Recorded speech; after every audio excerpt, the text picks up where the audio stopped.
I'm almost leaning towards some short covering. Hi, everybody. Welcome back to the Comstock channel. I'm Marlin Bohling with you, and I welcome aboard today Mr. Justin McKinney of Comstock Investments. He's one of the brokers and regular market analysts with Comstock. And Justin, we have a lot to talk about today. I'm going to turn the tables a little bit here today because obviously the biggest move in the ag commodity trade was over on the livestock side. And a lot of people are probably wondering what in the world, all these markets were flying so high and all of a sudden we hit that trap door today. Why? We did hit that trap door today, Marlin. First and foremost, when we hit markets this high, we have funds record long and feeder cattle. You get some negative news, and sometimes you can trip some stops. We did take out some support levels today, which was not good. But overall, we started the market with a negative tone this morning. Last week, we had the raid in Omaha, did some immigration things there. Over the weekend, it was announced that through the Trump administration, they were not going to target agriculture and hospitality workers.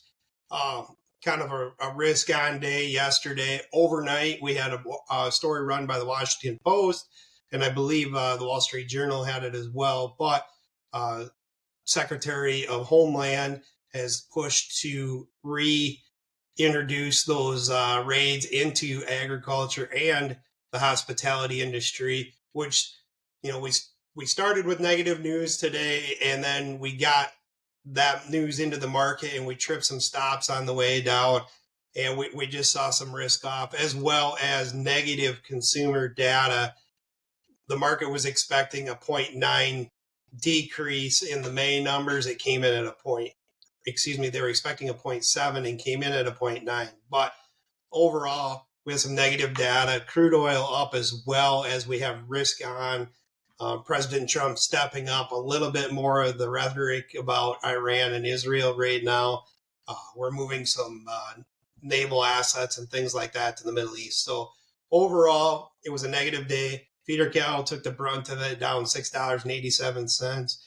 Fat cattle ended up down about $3.77 in the front, $4.90 in the back months, August and beyond. But just in general, a negative day in the livestock. We'll see if we can turn that around tomorrow, but that's where we sit here today. Well, of course, now we do have to keep in mind that coming up a little later on this week, we are going to be getting a cattle on feed report, I guess.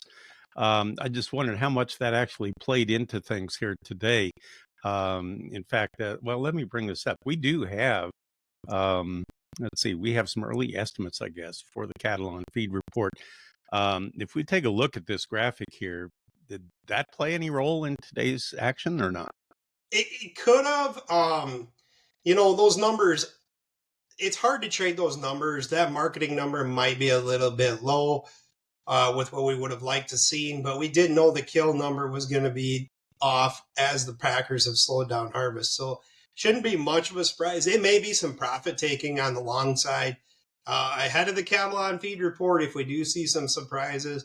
But this feels a lot more like outside factors at work here today. So we're seeing that crude oil trading just a little $2 off of the highs that we saw Sunday night after Israel launched their attacks on Iran. So something spurred the crude oil market today, possibly Trump and the rhetoric about moving military assets and things like that to that area.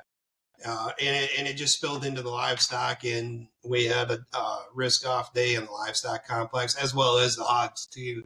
They didn't fare a heck of a lot better in the deferreds, as those Octobers were down $1 and December's down 77.5 cents today. Of course, we did have those news headlines last night, too, that there were 3 supposedly tankers on fire in the Gulf of Oman outside the Strait of Hormuz last night, and that had people kind of freaking out for a while, too. All right, so this cattle on feed report, as we look at this, on feed expected to be 98.8% of a year ago. In other words, a small decline from year ago levels. Placements on feed, 94.2%. That's the average trade guess. And then marketings for May, 90.1. That's quite a bit lower than what we had a year ago. Now, these are average trade guesses. Where do you fit in here as far as Comstock's look at this report? Well, I'll speak for myself, not for Comstock, but those average trade guesses are generally relatively pretty close. The marketing number is ultimately what we're looking at, right? If we have the immigration issues on the harvest and we see cattle back up in the feedlots, we're ultimately putting more pounds on the market. Packers running significant amounts of red ink right now. So we did see those boxes creep up today, 385, 18, up 307 on the midday cutout. So that should help those Packers put some maybe better red ink, if there is such a term, but closer to black ink back into those cattle. The show lists are a little bit larger this week. So all in all, I'm going to be watching that marketing number. Maybe if there's something that disappoints, it's the marketing number, even though it is a low estimate already. Okay, well, also, let's go back to the grain side here. They didn't seem to do a whole lot.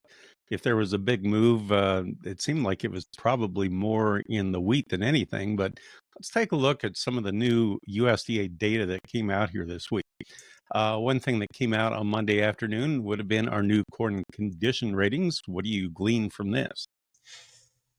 Not a ton. I don't put personally, as a person that's been in the commodity business for 21 years, they're fun to look at. They're fun to track.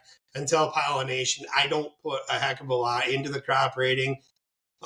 We did see a point improvement, a point. Yes, we're forecasted a 180.15. That would be a record national yield by a couple bushel. We need those crop conditions to be good. However, until we see that weather around pollination time, I take it tongue in cheek and say, well, it's getting a little better. Iowa, maybe down a point, Minnesota down a point. But at the end of the day, I don't put a lot of stock in those. Okay, so that's a look at our corn condition ratings. And these are taken, this would be as of Sunday, I guess, soybean condition ratings. Now here, Iowa stayed unchanged. The Dakotas had a split decision. That was interesting. A big decline in Michigan, too. Why? Yeah, so you look at the Dakotas, and I have a bunch of clients out in the west central Minnesota on the Dakota corridor there. They just got pummeled with rain the last couple of days.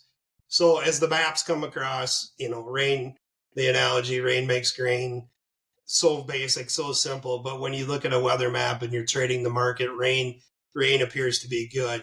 I have significant amount of people saying they need to dry out. Their beans are very yellow. They're not looking very good. Stands weren't very good. So we can move those ratings up because they look good from the road or the visual in certain areas. But ultimately, beans are made in the last part of July and August. And so far, what we're hearing, at least what I'm hearing, is the stand counts have not been all that great. What's the cause of that? Nobody really can tell me exactly. But so ratings might have gone up. I'm still at a 52.5 national yield, which would be a record again. I'm maybe a little bit reluctant to put all my eggs in that basket, but ultimately the soybean market is a demand, what the supply is globally and what we can demand here. So we had those NOPA crush numbers out this week that were very positive. The soybean oil stocks, well under the estimates and under last year significantly. So we had the RVO waivers that I know you guys talked about yesterday, or excuse me, not the RVO, but the RVO mandates that came out. Moving forward, we had that soy oil had a huge run, highest in 20 months, back down a little bit today, but ultimately it's what we can do with these soybeans. Export inspections were very poor.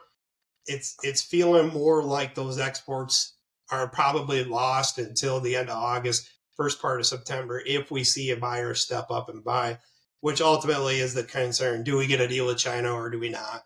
To take those early beans off the market. We did see a big move in the wheat trade. Is that related to all the rain that we have been receiving in wheat areas? I mean, it does seem like it's going to be holding back harvest somewhat. It very well could hold back harvest. What quality the wheat is doesn't necessarily factor into the trade a whole heck of a lot because it is a bushel, right? But we'll see how the harvest gets progressing. There was some drier forecasts in parts of Europe that maybe have spilled over a little bit, and the wheat market was significantly oversold. So we throw all those things in a basket. I see, 8 to 12 cents up, depending on what class of wheat you're looking at, or 13 cents on the Kansas City. But in general, that market was pretty oversold. More of a corrective thing than a fundamental thing, I think, at this time. If you look at the corn chart, a daily corn chart, I mean, we have come off of those highs that we had back in February by a long shot. I mean, we're testing some long-term lows on the corn right now. It seems like there wouldn't be as much risk to the downside as there would be to the upside as you get into pollination. But what do you think about that? I would agree. So on the commitment to traders last Friday, we saw the funds were 160,000 contracts short of corn, already betting on this huge crop, which, the possibility is sure there. It did get planted. We'll see how it shakes out as we get closer to pollination. But I'm also in the camp with that market being that short already ahead of pollination. I'm almost leaning towards some short covering of some sort ahead of the end of the month acres and stocks report. How much more bearish can the funds get ahead of pollination? Obviously, nobody knows, but already being massively short, hitting support, almost a perfect double bottom on that. You have to look at the risk reward, and you would sure think that the risk would be on the upside. On the other hand, you look at a daily soybean chart for the nearby contract, and it looks like it's just kind of stuck in this big, gigantic wedge going all the way back to December, and it's testing the upper side of that wedge. That's kind of interesting. It is. It just seems like it's kind of almost behind the shadows, showing some strength that corn didn't have. For sure, and I think that's all part of the RVO. We got those really good numbers that the market wasn't expecting. Maybe we get something on the ethanol side, right? We have all those waivers. I know you guys talked about them yesterday, but all those waivers are casting such a negative shadow on the market, right? We have this great weather. We haven't seen the forecast change. The funds are short. Maybe we do get something out of that. I don't. And you look at things that this administration and President Trump wants to do, which is definitely bring home manufacturing, bring home some, domestic industry. And you look at the ethanol market, and that would be one that would be you wouldn't want to say a black swan, probably a gray swan or a white swan if we do get those waivers pushed through where we write that off, we're starting over with the clean slate. That would be ideal for the corn market. I think you could definitely see some short covering that. Now, we were talking about soybeans, and again, those RVOs were bullish. The soybean oil stocks were bullish, but you have that huge crop overhanging from Brazil that we still need to deal with yet before we're going to see a heck of a lot on the soybeans, in my opinion. Well, what do you think about all these outside markets and the gyrations going on with all the geopolitical unrest and everything? You mentioned the oil market that's been going kind of crazy. The gold has been very choppy. Equity trade, I mean, some people don't want to touch it with a 10-foot pole right now. How does that tie into the ag trade? I just wondered if that was maybe eventually going to push some of that spec money over toward the ag commodity. You would hope. I think there was quite a bit of speculative money in the cattle already. We had record high prices, record long funds on the feeders that we talked about. Hogs have an underlying story of demand. We've been moving quite a bit of pork, and the numbers might not be there this week. This week will be the first week in 5 weeks that we probably kill over 2.4 million head of hogs. So there's a storyline there, but there's also a long fund position to match up with that, much like the cattle. So I think there is some speculative money in there. Now, specifically to the grains, I do think that you may see some money flow into the grains, but how much, who knows? I ultimately, we need some sort of weather forecast to push them along. Well, Justin, it's been great to visit with you again. Thanks for the insight into the markets. Covered a lot of ground. Of course, keep in mind that Cattle on Feed report will be coming out later on this week. And on Thursday, it's Juneteenth. So there will be no market activity on Thursday this week. That'll be a little bit unusual, too. So that just adds a little extra dynamic to the market here as well. Appreciate it, Justin. Talk to you soon. Justin McKinney of Comstock Investments, and that'll do it for this episode. For producer Brianne Jenkins, I'm Marlin Bohling, and we'll catch you next time here on the Comstock channel. Futures trading involves risk. The risk of loss in trading futures and or options is substantial, and each investor and or trader must consider whether this is a suitable investment. Past performance is not indicative of future results.